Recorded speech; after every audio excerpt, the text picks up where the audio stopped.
você vê de novo a história mostrando as coisas pra gente, que por que a UFSCar foi a primeira instituição a ter o doutorado de fisioterapia. Porque a gente teve o primeiro docente doutor da área da fisioterapia, né? Tudo faz sentido, né?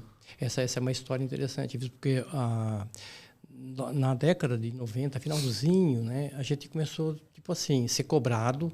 E aí, você fez o mestrado, doutorado, e aí, quando é que vai sair o programa de fisioterapia, né, de pós-fisioterapia? Calma, gente, tem que ter um número mínimo, não é bem assim, tem que ter linha de pesquisa, tem que ter produção, as exigências são muito grandes. Mas foi muito bacana porque, nesse período, eu já tinha terminado lá a gestão da direção do centro e estava na pró-reitoria de pós-graduação em pesquisa. E aí, participando, a gente ia aprendendo muita coisa. A Ciências Fisiológicas me convidou para ser professor lá do programa de mestrado em Ciência Fisiológica, depois teve doutorado também. Quer mais café, professor? Eu quero, mas acho que precisamos... Não, a gente dá um jeitinho aqui. Tá. O que foi? Não, ele pediu para renovar o café dele. Eu vou pedir para... Eu aceito. E a gente começou a trabalhar nessa coisa de ter uma proposta nossa.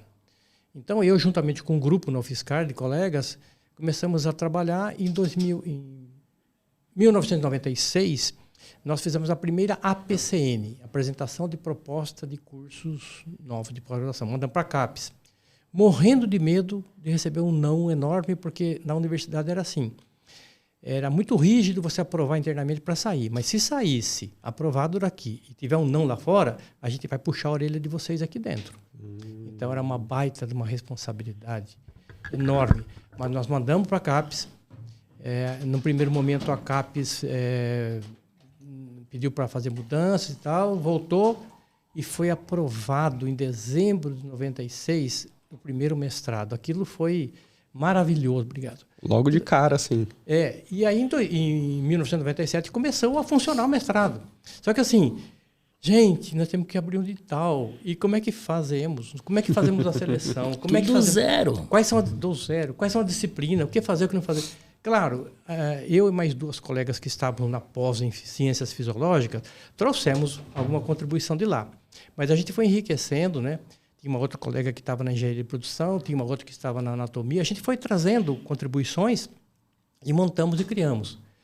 Mas aí começou a nossa participação na CAPES. Eu falei do CNPq, né? Eu estava ainda participando. O CNPq eu participei durante uns 2 ou 3 anos como representante offline. Não era offline, mas era um stand-by ali da fisioterapia. Ou seja, olha, você precisa vir para uma reunião aqui. Tá bom. Aí, olha, tem bastante processo, tem que vir ajudar aqui. Até então, quem analisava os pouquíssimos projetos da fisioterapia e da terapia ocupacional eram o professor de educação física, pessoal da odontologia e da enfermagem. Nunca apareceu ninguém lá na nossa área.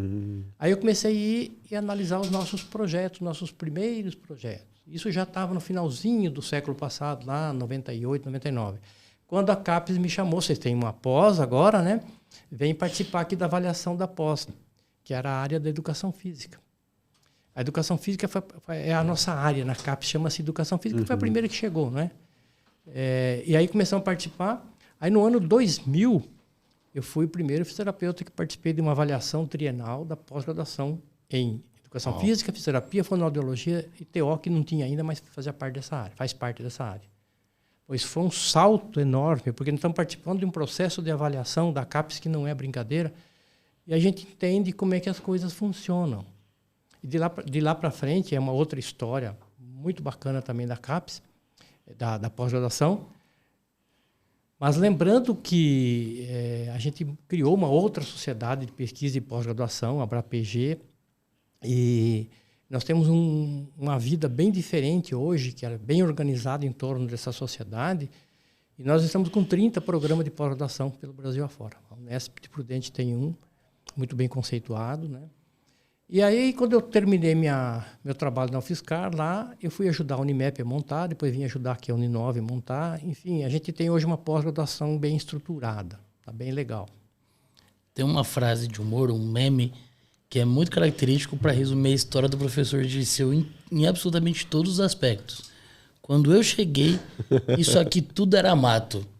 Porque ele carpinou todos esses terrenos aí, tudo. Viu? Ele construiu do zero a primeira disciplina específica de fisioterapia respiratória, naquele primeiro ano da transição para as 3.000 horas de carga horária, a própria atuação, Ele participou da implementação, descrição, organização das técnicas de terapia respiratória que a gente conhece hoje, a associação, que na época era a sociedade, começou como núcleo, os cursos de pós-graduação.